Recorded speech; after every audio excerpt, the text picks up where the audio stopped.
Mungkin tidak banyak yang merasakan dalam hidupnya apa yang akan dibahas dalam informasi kali ini. Namun, memahaminya, hal ini sangat penting.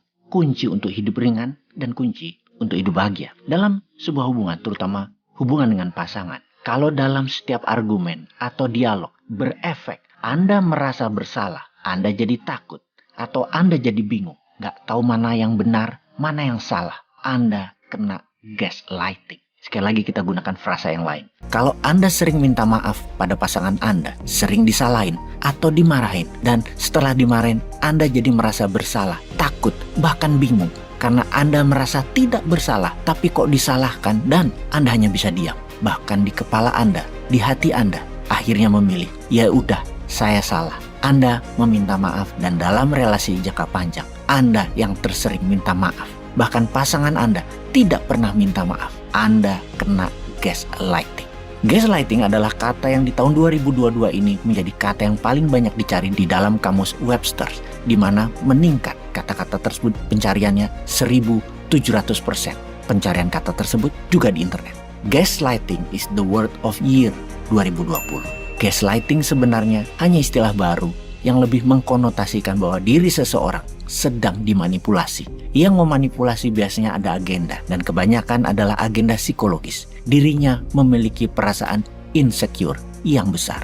Dalam dunia psikologis, perasaan insecure ini tercipta terbanyak adalah ketika seorang anak manusia di usia 1-5 tahun, mereka kurang mendapatkan perhatian dari orang tuanya. Mereka biasanya korban dari tipe orang tua yang suka kasih perintah, mengatur, menekan, kuat dengan norma ajaran tertentu, membuat doktrin kepada anak dengan mengatakan harus gini, harus gitu, nggak boleh gini, nggak boleh gitu.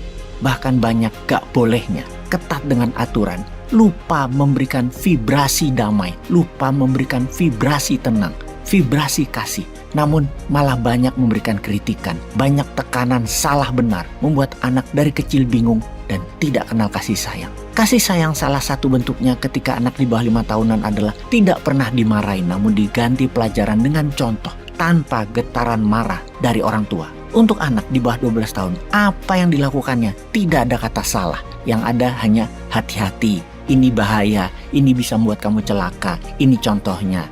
Nah, sebaiknya ini yang lebih aman, ini yang orang suka. Demikian misalnya. Salah benar itu doktrin yang paling mengerikan. Karena semu, karena bentuknya abstrak, tak berbentuk. Salah benar yang tersering adalah alat manipulasi orang tua agar kerjanya jadi gampang. Ada lagi yang berefek buruk, yaitu doktrin orang tua selalu benar dan anak harus nurut. Adalah doktrin terparah yang berakibat anak menjadi insecure. Padahal orang tuanya lah yang penuh kemarahan, yang penuh kekecewaan, yang pecundang. Dan anak yang dimanipulasi. Untuk sang anak yang insecure tadi, maka dia harus memanipulasi informasi ke orang tuanya.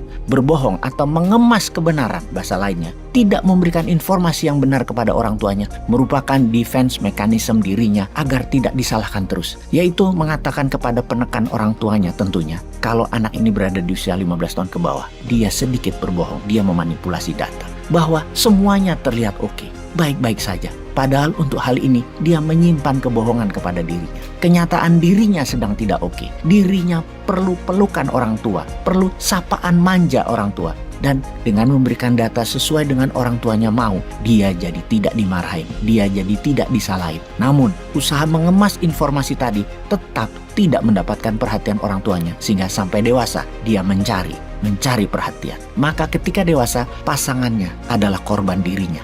Pasangannya jadi penyuplai keamanannya yang harus dia jaga terus-menerus. Dia pagari, dia penjara. Maka kalau ada keinginan dalam dirinya yang tersering sesungguhnya adalah mencari perhatian, maka yang dilakukan adalah gaslighting. Memanipulasi perasaan pasangannya, memanipulasi temannya atau perasaan orang yang dia sedang butuhkan. Dengan data atau cerita yang membuat orang simpati atau kasihan. Atau kalau pasangan jadi merasa bersalah. Ini sering membuat bingung karena apa yang dikatakan salah sesungguhnya adalah sesuatu yang berbeda dengan apa yang ada di hati seseorang atau orang lain. Kata-kata korban gaslighting yang tersering adalah kok salah ya, kok dimarahin ya. Ya sudah, maaf ya.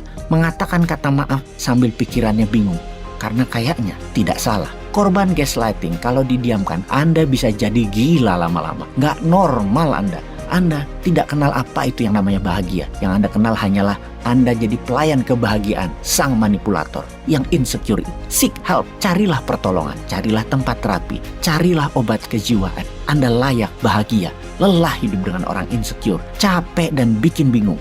Kalau diperhatikan sesungguhnya, sang pelaku gaslighting lah yang punya masalah mendasar. Namun karena egonya besar sekali, sulit mereka untuk sadar datang ke tempat terapi. Karena selalu merasa tidak salah, yang salah orang lain. Apalagi mereka orang yang terlihat sukses. Maka dunialah yang salah, mereka tidak pernah salah. Biasanya mereka bercirikan terlihat sukses, terlihat bahagia, terutama di sosial media kalau saat ini. Mereka sangat peduli sekali dengan penampilan, yaitu karena dasarnya insecure dan perlu perhatian, perlu suplai perhatian. Kalau berhubungan dengan orang seperti ini, misalnya dalam hubungan pekerjaan atau jabatan, hubungan atasan bawahan, di mana atasan Anda insecure, maka jangan coba-coba tidak turuti apa yang dia mau. Dia bisa meledak marah. Namun dibalik, kalau Anda ingin hidup enak, katakan, wah Bapak akan nambah keren kalau kita menyelenggarakan acara kelas dunia Pak. Wah, perusahaan kita akan dikagumi banyak orang kalau membangun gedung, jembatan. Pokoknya usulannya harus grandios, yang gede, yang megah,